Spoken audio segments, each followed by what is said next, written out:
Very good evening.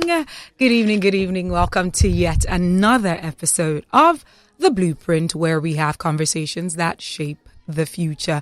I get to have conversations with trailblazers, industry leaders, individuals that are just ensuring that they are marking and lighting the way for those who are coming after them. And that's pretty much what I love to highlight on The Blueprint. I want you to see this as your go-to when you're trying to figure out, what next? What's the navigation moving forward? No matter what industry you are, best believe that you will get just the right information right here on The Blueprint. I'm very excited about today because of my guest. I will be introducing him shortly. If you'd like to join the conversation, by the way, please feel free. So at some point, I'm going to open up the WhatsApp. You could send in your WhatsApp messages. I'm going to read out the WhatsApp line when the time is right. By the way, my name is Ifunaya. Once again, welcome to The Blueprint. Okay.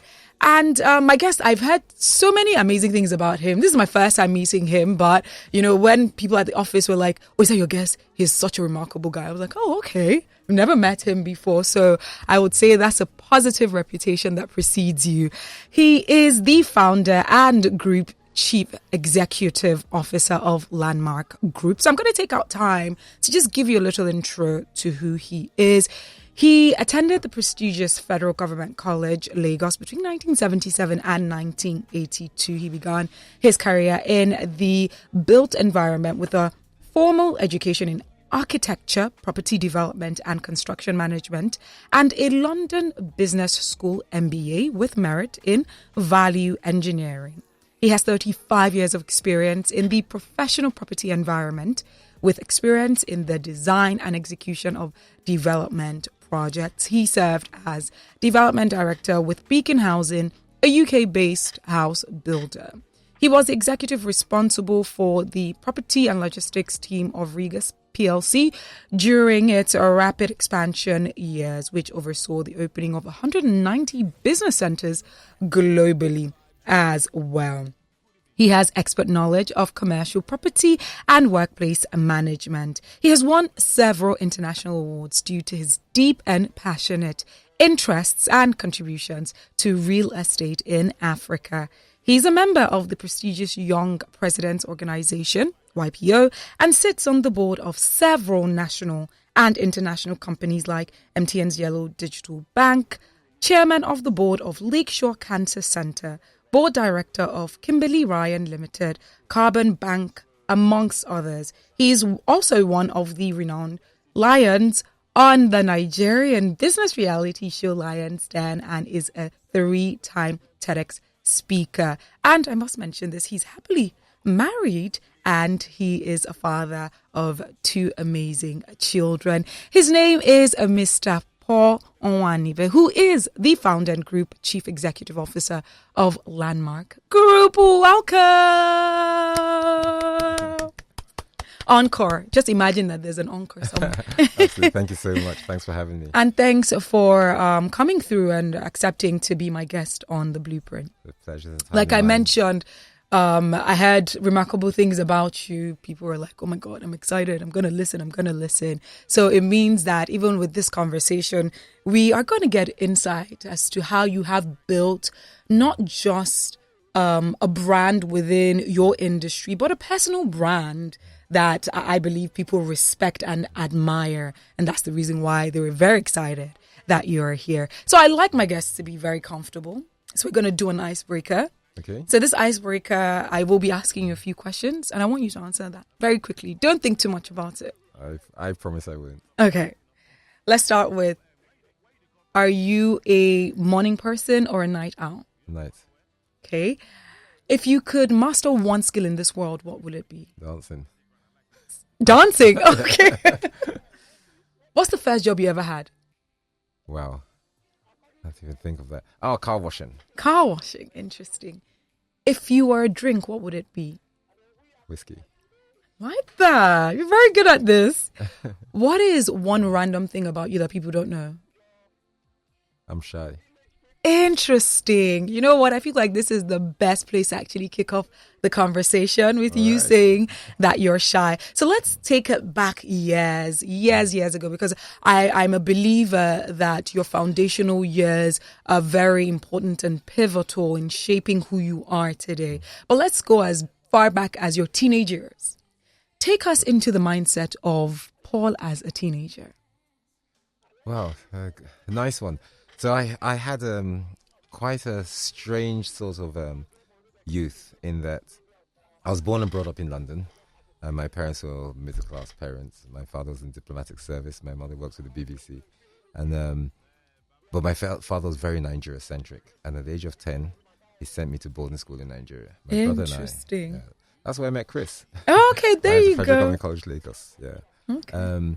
So I lived in Nigeria because I lived in boarding school, but went home for half terms and, holiday periods and stuff.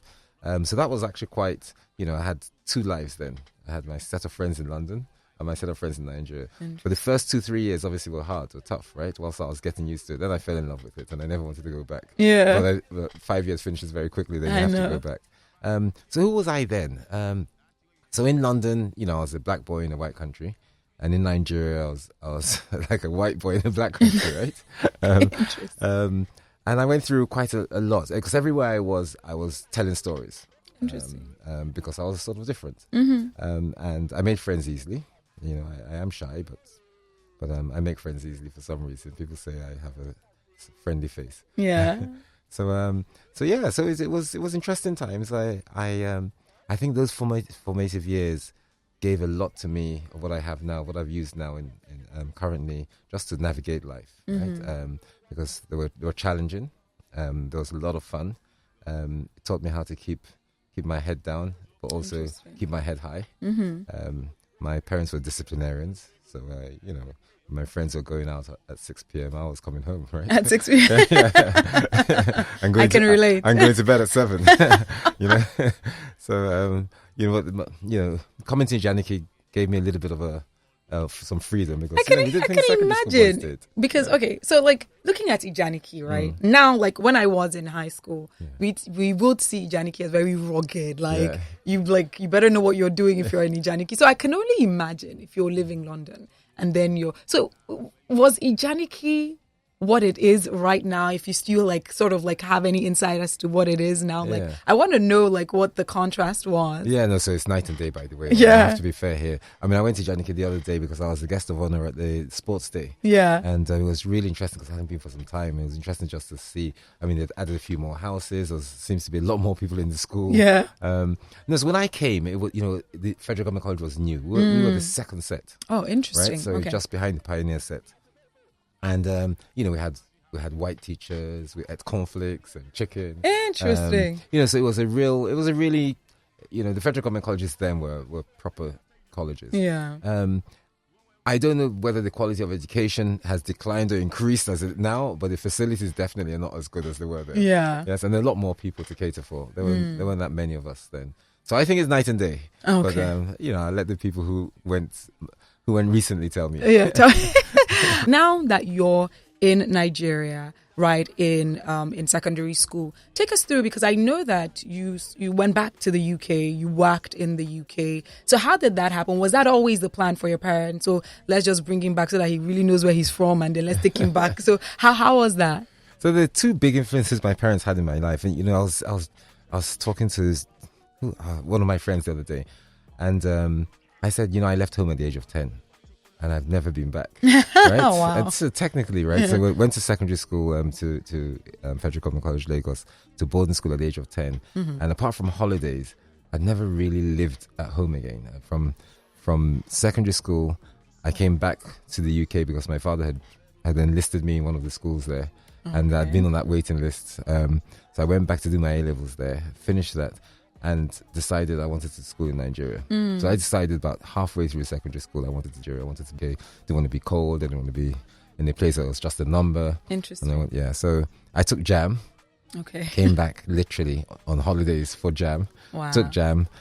Surprisingly did reasonably well. Oh, why was that a surprise for you? Well, I was quite playful. Okay. I was quite playful, and I wasn't the studious one. But I was smart, and even if I say so myself, then I was smart, right? I could remember things and stuff, but I made it easy for myself. I was good at certain subjects. I was good in about 4 or 5 subjects, and I was useless in quite a few, right? But the 4 or 5 subjects that I was good in, and JAM, you only had a responsibility of to choose 3 subjects. Yes. So I chose my 3 best subjects. Yeah, which makes sense. Yeah, so I was never. I didn't choose a career. I chose the subjects, and I looked for a career that matched those subjects, right? Oh, that's fine. So I think it was maths, geography, economics, and I ended up I looked for a university, and I chose University of Nigeria and architecture because it matched then I had University of Jos as my second choice, and University of Lagos as my third choice, and I fortunately got my first choice, but I knew that I'll stay in all the areas. I did my youth call in Jos, and I live in Lagos, right? So that's how I ended up going to university in Nigeria. Yeah. Again, that's why I didn't live at home. And sometime whilst I was in university, my parents, we moved back to Nigeria. Okay. But then when I finished university, I then went back to London. After my youth call in Jos, I went back to London, started working in London with an architectural practice. And it took a long time for me to come back to Nigeria, by the way. Because I got back to London more or less as an adult, right? Mm-hmm. And I was living on my own. I could do my own things. I realized, absolutely, that maybe my desire to come to Nigeria was not necessarily because I liked Nigeria, but because I wanted to be away from my parents. Yeah, I like to see them a bit at a time. Relate, I get it. I mean, don't get me wrong. We had wonderful times at home. But yeah, that was. Yeah, I mean, I get it. Yeah. Like, there's a certain level of desire for independence as well. I know, absolutely. And I believe that we all have that. Now, just taking a look at your transition and like the flow through your life so far with what you've told us, I wonder where your Pan-Africanism got ignited from, because here you are, schooled in Nigeria, went back to the UK, somehow, years later, you come back and, you've built something that sort of like redefined urban development, because I remember before even getting to know who you were, I always thought, you know what? The person who had this idea is a brilliant person, so smart, like, especially when it comes to the hospitality industry in Nigeria. So I wonder, that Pan-Africanism of, I really want to build something in Nigeria and beyond, within Africa, where did that come from? Well, so that someone once told me there are 3 things about a human being: the things you were brought up with, the things that you learn, and the things of who you actually are, right? And I suppose it's a combination of many. So I was brought up in a diplomatic family. So my father moved around. So it means we moved around. So we went on holidays and holidays and holidays and holidays. So I grew up in a lot of countries. Yeah. Also, moving on from that sort of bringing up, my working experience when I left Nigeria and I went back to the UK. In the UK, I worked with a property development company, Beacon, as you saw there. And I worked throughout the UK. And then I moved to a company called Regis. So at the time it was a startup company. This is a story to be told. So I'll tell the story in a few seconds. Okay, right? Please do. So I worked at a company called Regis. People would have seen the sign around REGUS. Yes. And there was a guy called Mark Dixon who founded it. And it wasn't even a company at the time. His parents had died in a motor accident. He had 2 siblings, a brother and a sister, but he was the eldest of the three kids. And they had a family bakery. So he sold his family bakery for 200,000 euros to share the money between his kids, because he wanted to start a business and they didn't think. So he did that and then started this company, but he wanted to create a global company. So he started by saying, I'm going to hire 7 people, right, from the 7 different continents. Right? So I was the African. Okay. He met me in a train station one day, and we struck a conversation, and he said, "Look, these are his plans, right?"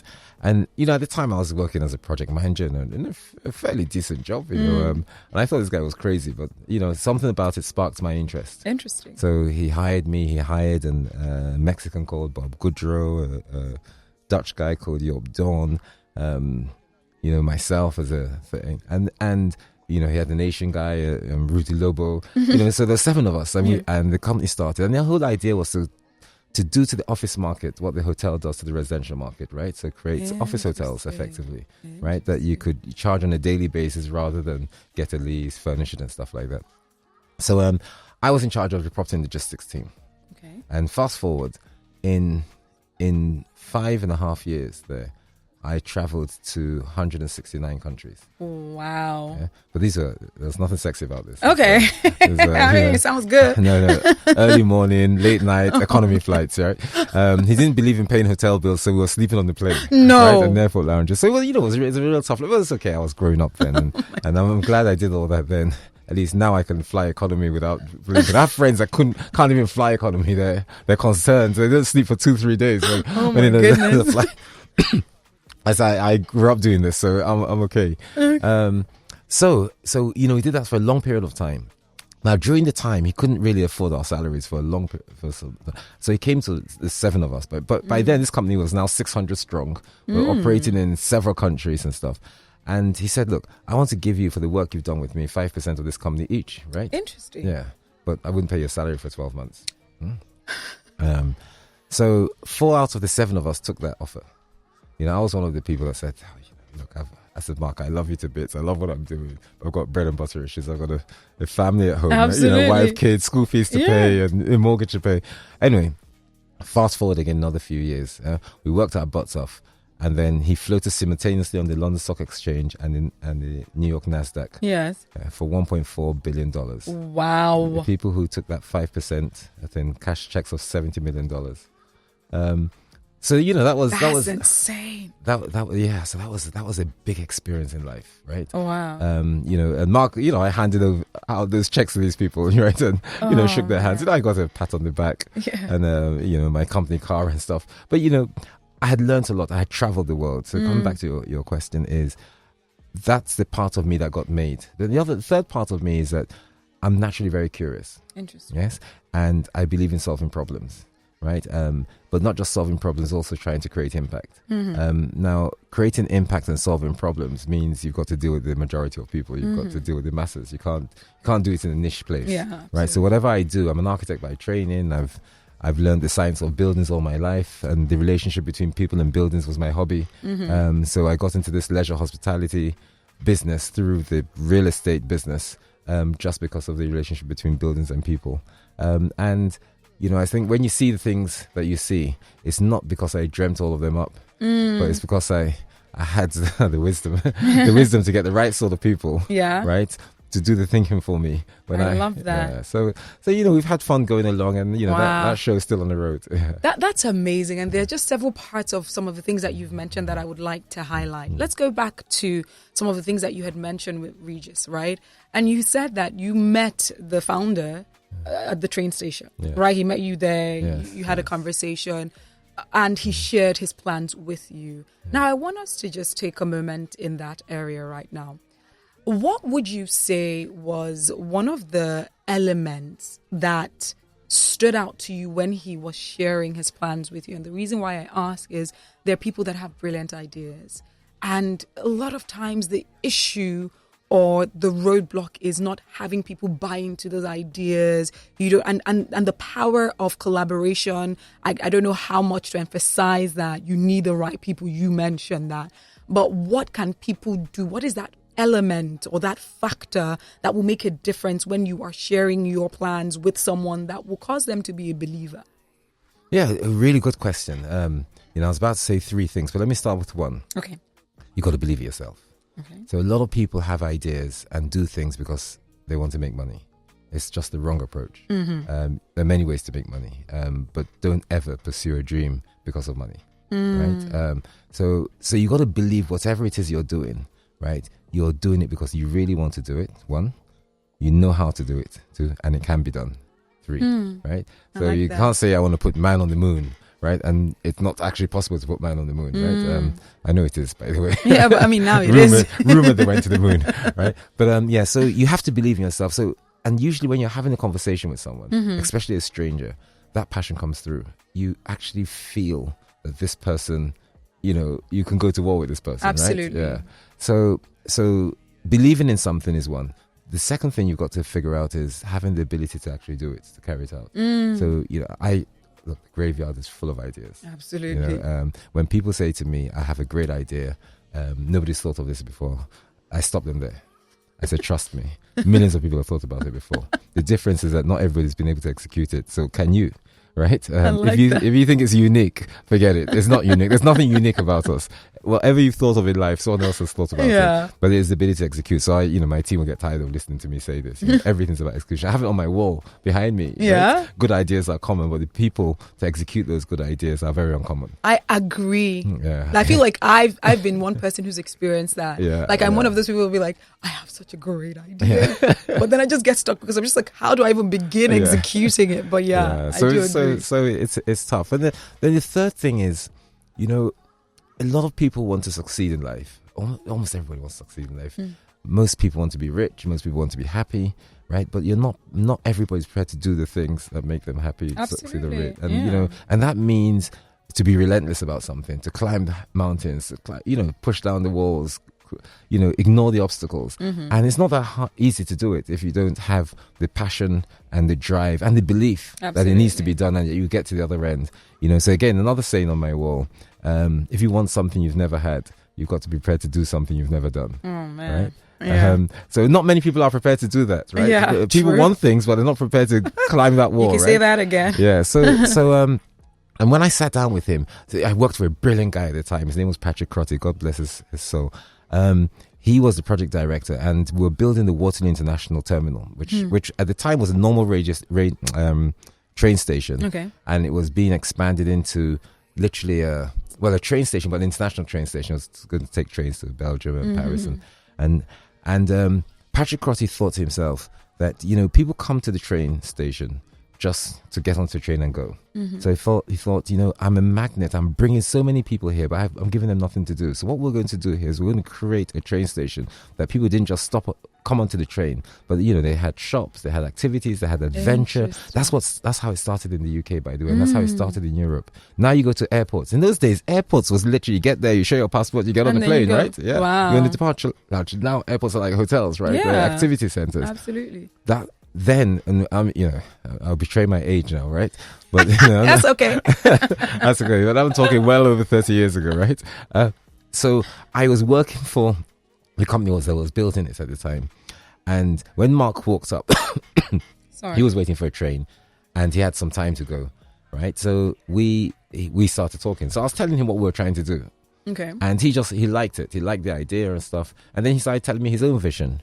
And his vision was incredibly creative, I thought. Incredibly creative. And I thought it was interesting. I was young enough to take a risk. I was young enough to have some fun. Yes, I had bread and butter issues, but, as I say in life, don't chase the money, chase the dream, right? Yeah. So I thought, I was convinced. Yeah. And I tell you something, it was a roller coaster. It was a roller coaster ride. Wow. Speaking about it being a ride, now you've definitely let us know that you had the opportunity to travel the world, right? And I've seen, there's a quote, I probably will misquote it, but you get my point. And he says that traveling isn't necessarily a privilege, it's a necessity because of what it does to your mind. I know that it expands your horizon. It is a way to learn, educate yourself.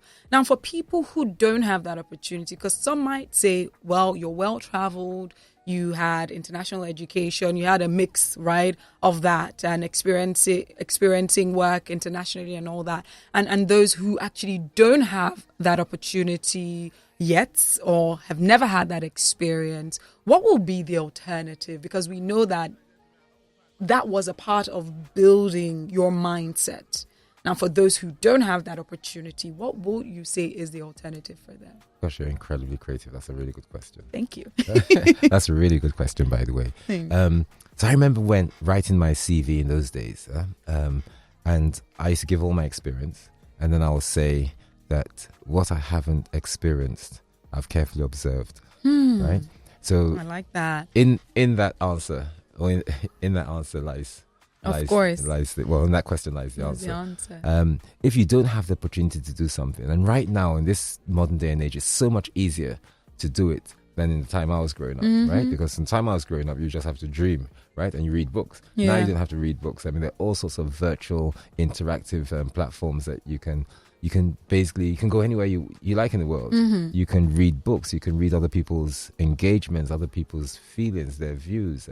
So the key thing in life, and I tell my team this a lot as well, is never limit yourself to your own brain.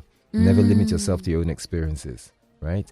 The world is your oyster. Your experiences have to go far beyond the things within the realms of within what's around you, right? So read enough books, watch enough movies, and even that's why in my office I don't stop people on TikTok or Instagram and stuff like that. Because interesting. You're exploring. Yes. I don't think it's good for you to do too much of it, right? Mm-hmm. I think they're much more. Mentally stimulating platforms, right? To gather news from and stuff. But I have people who boast to me.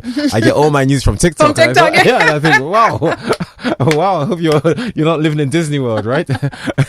but yeah. So I'll say to people, if you don't have the ability to travel physically, then travel mentally.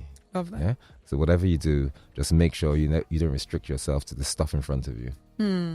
I love that so much. By the way, in case you're just tuning in, this is The Blueprint, and I'm sure you're just so engrossed in this conversation. I'm having a conversation with Mr. Paul Onwuanibe, who is the CEO of Landmark, and he's been taking us through his journey so far. Now, let's take a look at you birthing, like I mentioned, one of the platforms that has redefined urban development in Nigeria. And I want to know what the original plan was. Just take us back to when you had that idea. What was the idea like? This is a journey, right? So I'm going to try to concertina the journey, okay. Right? But so after architecture school, I worked in architectural practice in London for 3 years. And the only reason I did it for 3 years, first of all, I got a job with the guy who was the president of RIB at the time. RIB is the Royal Institute of British Architects, because I wanted to achieve my professional letters in record time. Okay. So I targeted the company. I got paid 0 to nothing, right, to work in that company, and I did it in 3 years because I didn't want to be an architect. I wanted to do sort of construction project management and understand. So I did that, and then at the same time I worked. I did a master's degree in Imperial College in construction project management. Done. Wow. Luckily for me, I did well in that school, so I was on a scholarship.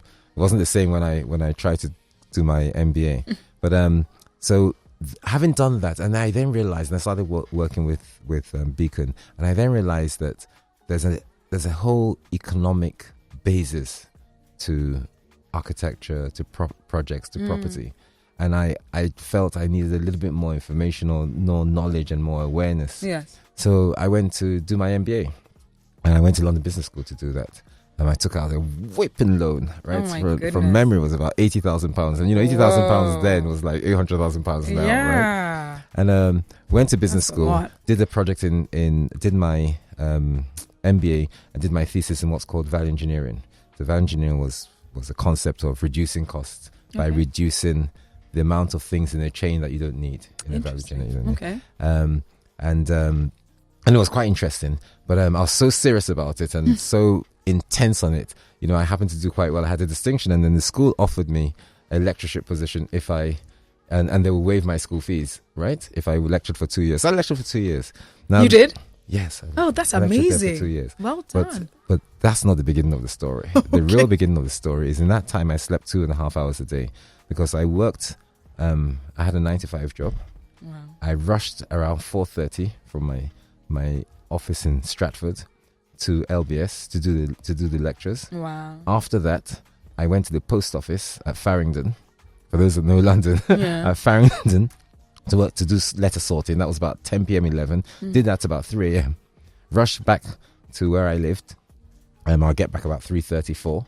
Sleep a couple of hours. Get up and start the day again. I did this for 18 months in a row. And that taught me a lot, right? Yeah. It taught me sacrifice. It taught me hard work actually does pay. It taught me privilege is overrated. I like that. Because I got to the other side of that fence, right? But it also taught me that whatever you put into life is what you get out of it, right? Amazing. And if you want to do something well, then put a lot into it, and you get a lot out of it. If you don't, it's okay. It's all right. You don't have to be great at everything, right? And you don't have to be successful at everything, but you do need to be successful at the things that matter to you and the things that your longevity asks for, right? So, I've now almost forgotten where I'm going with this. Please carry on. So I tell this part of the story so it doesn't look like I just woke up one morning and I thought, you know what, this is a nice little business to do. Exactly. Yeah? So after London Business School, at the time then I'd walked into Regis and learned to hold that business, opened offices in all parts of the world, had to sort of negotiate with landlords and stuff like that, and did this for a period of time. When Regis floated, I left. And I created Landmark. And Landmark was an accident, by the way. I started it in London, the UK. And I remember the bank manager asking me, so what exactly is this business you want to do? So I explained to him what I'd been doing over the last 6 years. And I said, I want to be in the middle of the things I was doing over the last 6 years and the things that other people do, right? Interesting. So I wanted to be almost like the long stay apartment equivalent of the office, right? I didn't want to be on the hotel end and I didn't want to be on the residential end. And he couldn't quite explain. So I said, look, I'm going to get the best office or the best location in the best cities. I'm going to open an office so that loads of entrepreneurs and small, medium-sized businesses around the world or in the city that they want to be in, say, a Mayfair office, but they can't afford it, right? So I said, you know what, I'm going to timeshare it. So I'll create a room, hire a receptionist, and this room and this receptionist will be the office for hundreds, thousands of people. Right? And he got it. He said, oh, you mean like Landmarks? And I said, yeah, that's it. We'll call the company Landmark. And that's how the name came about. So created this company called Landmark and started doing this, right? And we spread into a number of areas. I did it in London, Frankfurt, Prague, Brussels, Paris, 2 or 3 others in Europe. But we opened up to 7 different places in Europe. Wow. And after that, I thought, let's go to America and see, let's do what Mark did. So I went to New York. Opened this lovely office in the World Trade Center at the time, in 2001. Wow. And 3 months later, the plane went into it. Yes. And that was a major disaster. But that was the thing that brought me back to Africa. So having gone through that, lost all my staff there, went through a lot of trauma at the time because I was in New York at the time. I just happened not to be in my office. I was on the 87th floor of Tower 2, and the plane went into the 78th floor, so it was a traumatic experience at the time. No compensation then, because I was a British company trading in America. Wow. So it was a tough one. We had a lot of support and mental support, but there was no compensation. I met George Bush. Bush Jr. at the time. I mean, that's good. I still have the picture. So I then said, look, the time is for Africa. This will never happen to me in Africa, so moved lock, stock and barrel to Africa. But I didn't want a Nigeria business. I wanted an Africa business. I traveled a lot and I said, I want a business that I can do in many corners of Africa. So I opened offices simultaneously in Johannesburg for the south, Nairobi for the east, Lagos for the west, and Cairo for the north. And then over the next 5 years, started infilling offices. We ended up opening 17 different places in Africa. We had all sorts of random places, Angola, Libya. Libya? Yeah, so that was another story, right? Interesting. Ghana, a lot of places, and we enjoyed this thing, but it became obvious after a few years that Africa was not ready for a serviced office business, and it wasn't ready for 2 reasons. One was the laws surrounding property management and property infrastructure and the legal relationship of the tenant to the property were not strong enough. Landlords did what they liked, and tenants walked away when they wanted to walk away. Sure. Infrastructure was hardly there, services were hardly provided, buildings deteriorated, and that was the first thing. The second thing was Africa was a strange place. It was heavily underdeveloped in terms of real infrastructure. So, power, water, and stuff like that. The perception of security, roads were very few, so there's a lot of traffic in all these major cities that were growing, and we were providing office platforms to international businesses. So, most of the Fortune 500 companies were my clients in Africa. That's amazing. Yeah, but I couldn't service them properly to the standards I wanted because of this thing. And I thought to myself, look, how I can't. I'm spread too thin. It's hard to service myself. And I thought, this time to contract. We had a couple of major issues in Libya. Our building got blown up during the war. In Angola, we lost our building after doing a very what I thought was a very lucrative deal with one of the major oil companies. Wow. The government at the time seized the building. So we lost a fortune then. And same thing happened in Libya. And I thought, I'm done with all this. Sold the business to my former boss. Yeah. He paid a truckload of money for it. So it wasn't all for nothing. And I thought, you know what, I'm going home. So I took this money and I brought it to Nigeria and we planted it in the place, as Landmark today. Yeah. And I thought, I want to solve all the problems I've learned in one place. And the problem of infrastructure, the problem of traffic. So I said, put everything that people need in one place. At the time as well, the borders between leisure, living and work were graying out as well. Yes. Technology was becoming a little bit more. And I thought, let's do that. And over time, we developed this and developed it and it got bigger and smoother and kept on raising money and kept on doing it. I think one of the key moments was when we wanted to develop this sort of hospitality and leisure bit. And it was tough just because I didn't have the people who knew how to do it.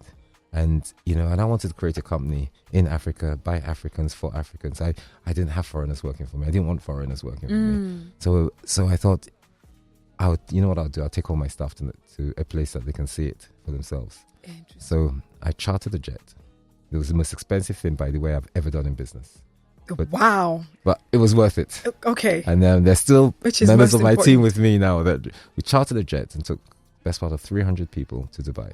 I hired one of the 5-star resorts and we stayed there for, I think it was a little over a week. Wow. That is like, I could just see dollar bills. And that's expensive. It was expensive. And I'm not talking about executives within Landmark. I took the receptionists, the drivers, the maintenance people, everybody from top to bottom. We just left a few people to keep the lights on here. Wow. And we went over for, I think it was 8 or 9 days. 70% of the people had to get them passports. They'd never been abroad, didn't even have passports. So we did that and stayed for 7 days. And for the first time, these guys saw a country. You can't teach the color red if nobody's seen the color red before. You can't explain it. Absolutely. Right? So they had experienced a service they'd never seen. They had seen infrastructure they'd never seen. And they'd seen solutions, hospitality and leisure solutions unheard of that you can't sort of practice on TV. So that was a big experience. Now, that was 2018. And it was that process, I think, that created the Landmark today, or the Landmark you knew it, say, this time last year. So we're going to get to that shortly. Yeah, so yeah, and look, it was so much fun doing it. I think all the people had a lot of fun. Yes, a few people have gone on and done other things and hopefully incredibly successful because, we call them Landmark ambassadors. The many that are still with us, we continue to fight the battles to create success and to create a platform other people we've had to travel to witness. Wow. We're very proud of what we've tried to create and what we have created to a large extent, and we'll continue to do that. We would like to be the first in many things. So we're the first Hard Rock, we're the first proper event center, we were the first service office business in Africa. So there are many things that we're the first of. We've done the first upside down house. So so we've done a lot of things that we're the very first. We're not afraid of being the first. It's treacherous because you don't always succeed. Exactly. But and it's okay. And I know an investment company, I think, gosh, I could be wrong here. Someone's going to shout to the station, say you're wrong. It's either Goldman Sachs, but they're never trailblazers, never be the first. They will always be the second to the market on something. Interesting. Yeah, let someone else take the learning curve. That's also smart. Yeah. But but we like to be the first, and we test ourselves. So that's the genesis behind that story. In fact, I believe that story in itself is a masterclass because there's so much that I want to extract from it. So let's start with the importance of people, right? Because you made mention that, like you said, you can't necessarily teach people certain things. They have to experience it. You chartered a jet. You took different people, receptionists, driver, like different parts in your organization, took them to Dubai.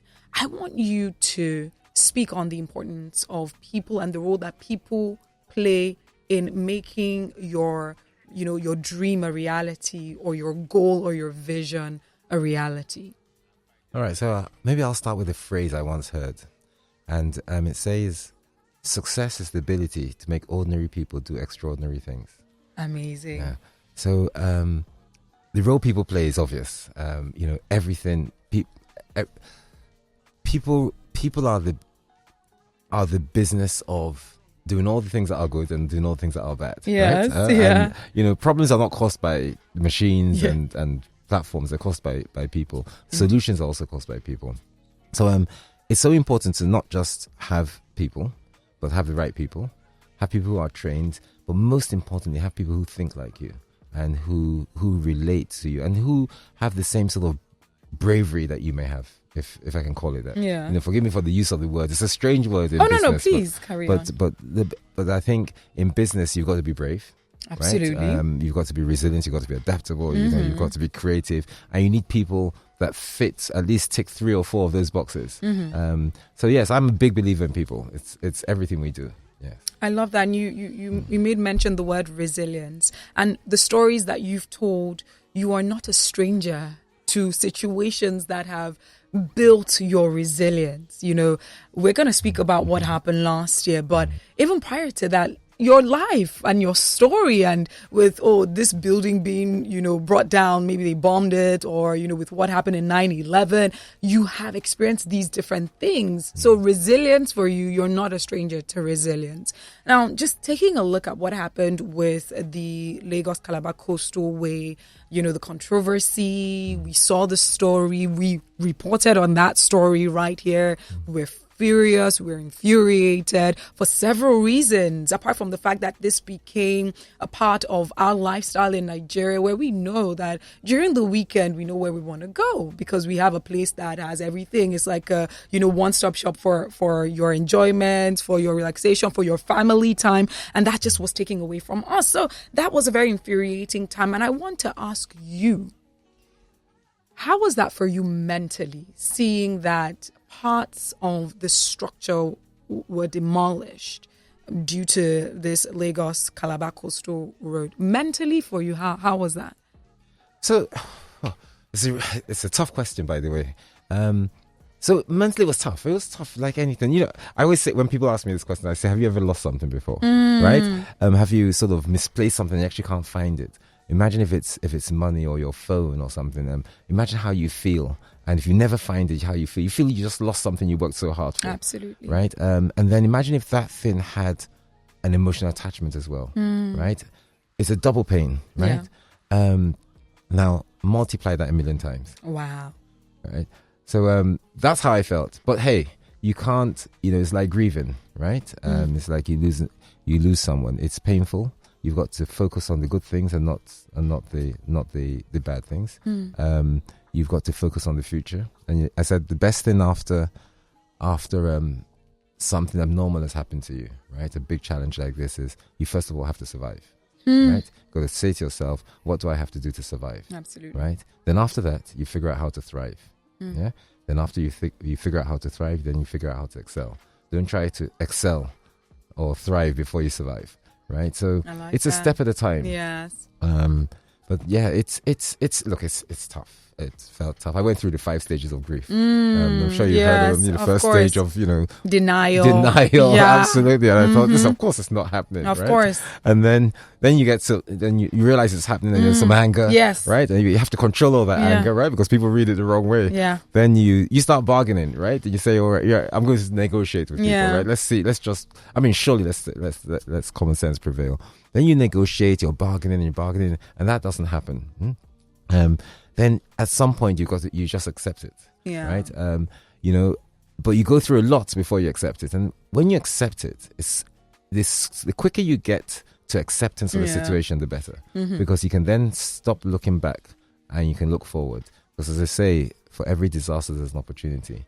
I don't know whether you ask me any questions regarding the future, but when I look back at the trials and tribulations and the pain, and I look at where we are today and where we could be tomorrow, I'm grateful I had those pains. Oh wow! So that and just speaking about you being grateful, that what role has that played in you rebuilding? And I want us to get into the area of rebuilding. What role has that played, and what does it take to rebuild? And I mean that metaphorically as well as actually, the physical thing. Like, what does it take? I say to my children at home, I said, I'm never comfortable until I'm uncomfortable. And they're like, I just want to be comfortable, Dad. Right? But the truth is, when you're too comfortable, you tend not to excel. You tend not to do the things that are special, right? Because you're in a comfort zone. right? And it's always important to have challenges. You know, and challenges are not new. I think if you've lived long enough and you've been challenged enough and you've done things that are different enough in your life, you have challenges. Absolutely. Yes, it's your ability to get over those challenges that are important, right? So, you know, I say, people ask me, what are the key things that you have to go through? And I say, look, one is resilience. And resilience is not, it's not a buzzword. Right? It's real, right? You go through it in school, you go through it in your adulthood, and you continue to go through it all your life. Absolutely. Right? Your ability to overcome challenges is huge. Don't pray for no challenges. Just pray for the ability, for the strength to overcome them. Adaptability, roll with the punches. That's one you don't have to teach in Nigeria. Everybody's adaptable, right? It's part of our nature as Nigerians. Yeah. The road gets blocked today, you sit it out and you still go out tomorrow, right? I mean, you know, the other day when I saw that traffic jam, if this had happened in any other country in the world, man, it would be crazy. And people just laughed it off and moved on. And they carried on the next day. They're like, okay, we're everybody kept their jobs, right? And I thought, amazing, right? They're even boasting about it and laughing about it on TV. And I thought, well, but, you know, on a serious note, I mean, we're adaptable, and it's just a gift we've been given in this country. But it's also arbitrous. Absolutely. Because, you know, if you adapt too much, you tend not to change things. Yes. You tend to say, you know what, I'll roll with the punches and I'll just do something else, right?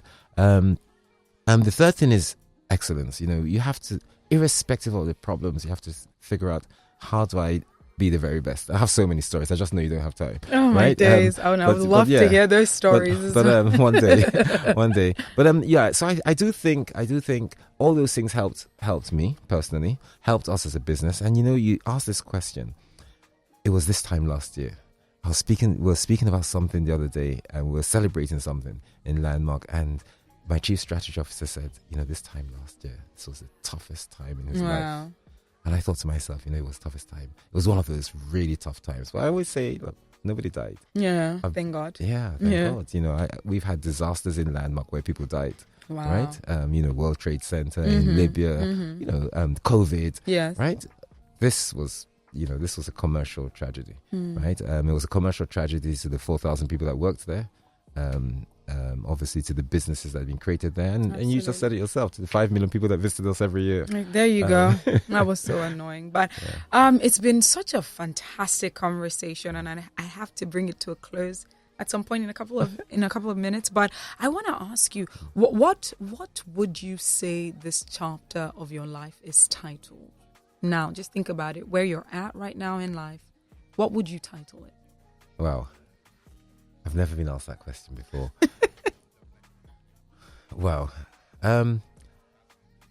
Something, you know, look, I'll title it The Home Run, right? The Home Run. The Home Run. Because I think when I think of all the pieces of my life, and I think of the Landmark chapter itself, I think the things that we're about to do now, and you hear quite a few of those announcements coming soon, are going to be game-changing, not just for Landmark, but for the industry, for the country, for the visitors, the punters. I think we're just on the curb of greatness if the dice rolls the right way. Yeah. Right? So, you know, these are tough times, but they're also incredibly exciting times. Right? So I'll call it the home run, and we'll see.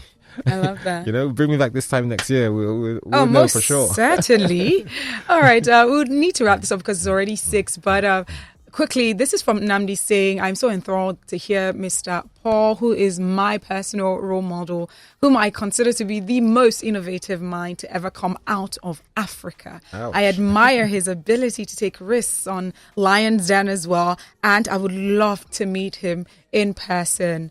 And he also said, if it's good to hear your voice, I keep fearing you might have finally left.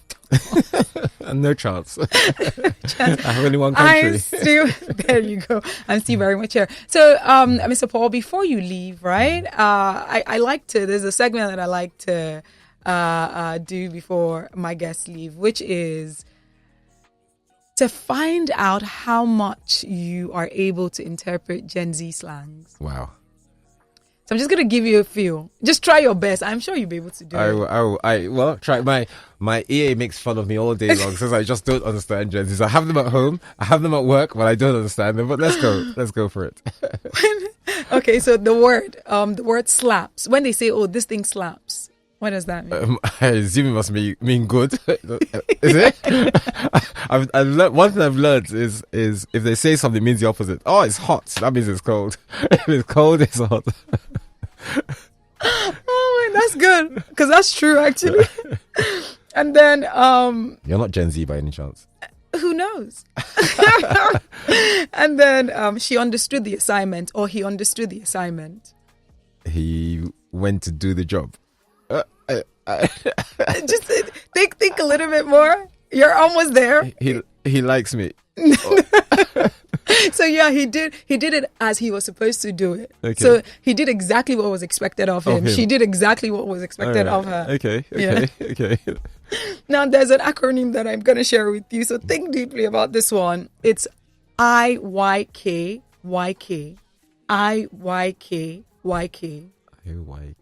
It starts with if. The I is for if. If, yes. If you know, you know. Is it? You did. Yeah. Impressive.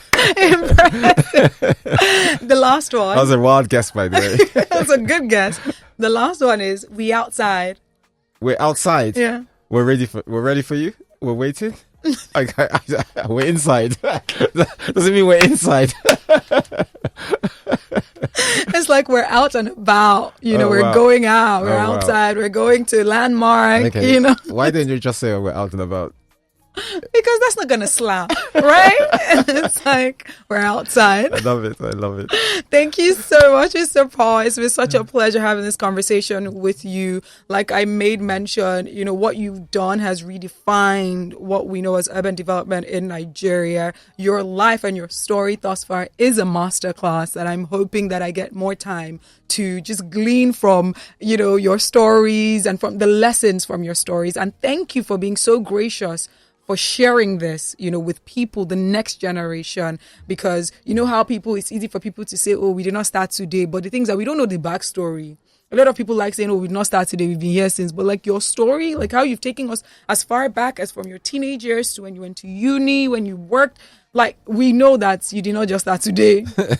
We could see that. And I'm so thankful as well that you stayed resilient, because there's one thing that I know, like you mentioned, you can't really explain certain things to people when they see it, right? Then when they experience it, they know that they can replicate it. And that's how it is with you, right? Yeah. We've seen you do it. So young men and young women have seen you do it. They've heard your story. They then know and they believe that they could do it because you could do it. So thank you so much for blazing the trail as well. I really appreciate it. Thank you so much for having me. And one quick thing, when you were reading out my bio and talk, I thought you have to surely end it by saying one thing. What I'm is an Arsenal fan. Oh, there you go. Oh, I must have missed that.